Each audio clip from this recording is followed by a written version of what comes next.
최근 유튜브에 등장해 고향 라마섬과 홍콩 방언인 광동어에 대한 깊은 애정을 표현한 주윤발은 많은 사람들이 빅브라더라고 부르며 존경하는 레전드 배우입니다.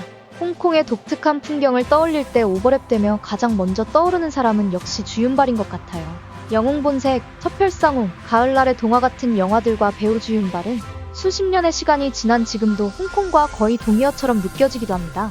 전재산 기부 발언, 검소한 생활, 팬들과의 소통, 대중교통 이용 등 사람들에게 이미지가 가장 좋은 배우 중 한 명인 주윤발에 대해 짧게 알아볼게요.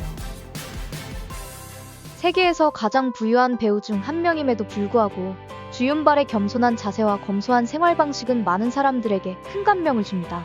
대중교통에서 찍힌 수많은 사진과 목격담, 홍콩 길거리 음식 가판대에서 밥을 먹는 모습, 사진 촬영과 사인을 절대 거절하지 않는 친근하고 젠틀한 모습은 이젠 주윤발의 대표 이미지가 되었죠.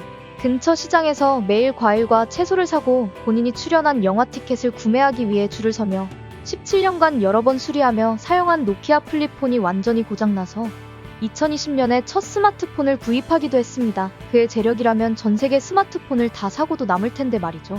14,000원짜리 티셔츠와 2,000원짜리 샌들을 신고 다니는 그에게 왜 할인점에서 쇼핑을 하는지 묻자 그는 나는 다른 사람들을 위해 옷을 입지 않습니다. 그냥 내가 편하다고 생각하는 걸 입어요. 그의 한 달 지출 금액은 20만원 정도이며 주윤발이 느끼는 행복의 돈은 전혀 필요하지 않다고 합니다. 홍콩에는 이런 농담도 있습니다. 스타를 만나고 싶으면 센트럴로 가고 주윤발을 만나고 싶다면 야채시장으로 가라. 할리우드 진출 전 오후 3의 마지막 홍콩 영화이며 숨겨진 걸작 첩혈 속집 촬영 중 죽을 뻔한 위기도 있었습니다. 폭발 장면 촬영 당시 예상보다 강력한 폭파 강도에 머리카락 일부에 불이 붙은 채 몸이 공중으로 날아가는 부상을 당한 적이 있습니다. 신작인 별귀와 도신 촬영에선 실수로 던진 헤어스프레이 통에 이마를 맞아 피가 흐르는 와중에도 촬영을 이어갔고 나중에 병원에서 5바늘을 꿰맸다고 하네요.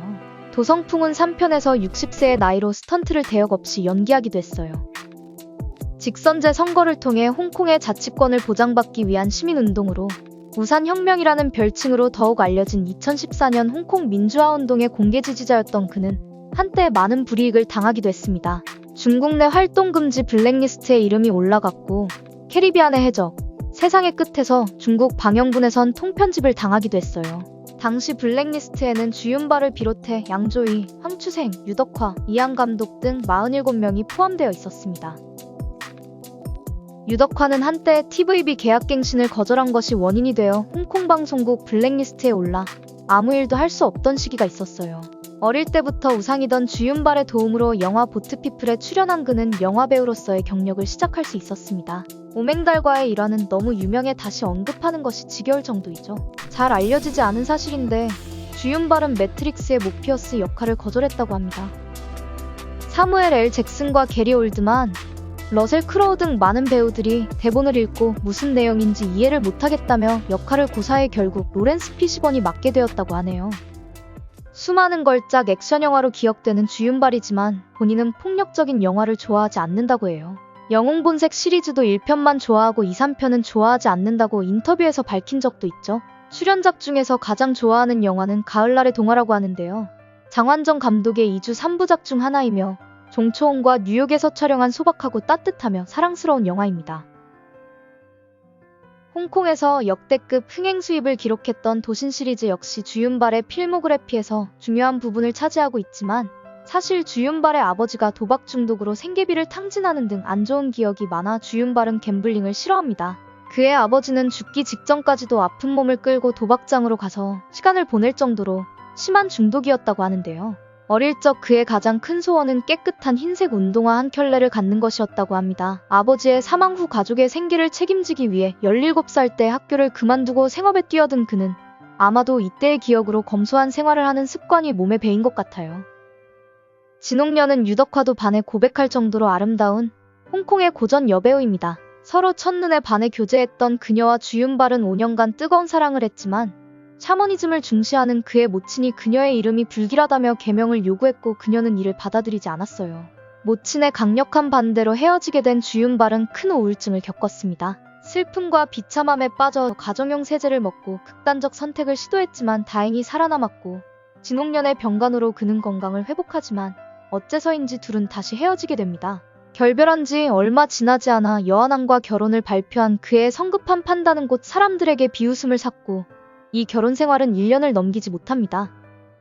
결혼 실패 후 내 인생에서 2번 다시 결혼이란 단어는 없다고 선언했지만 운명의 상대인 진혜련을 만나 2년간의 구애 끝에 1986년 조촐한 결혼식을 올립니다.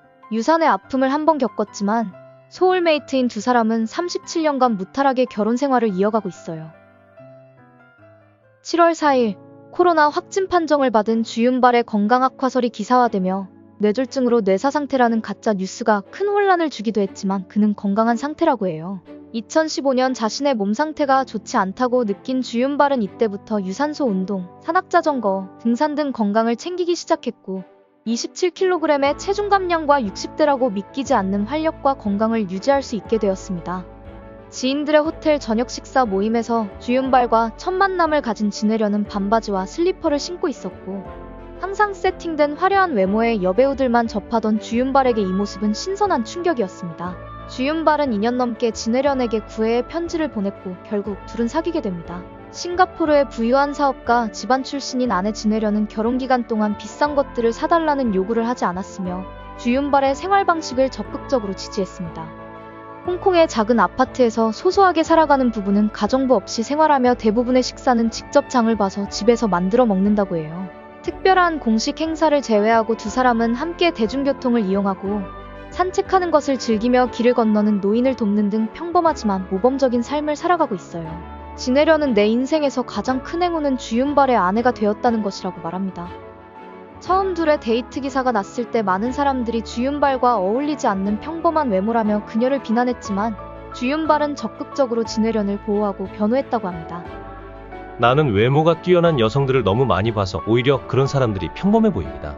내면의 아름다움을 찾는 눈이 생겼고 그런 여자를 만나게 된 거죠.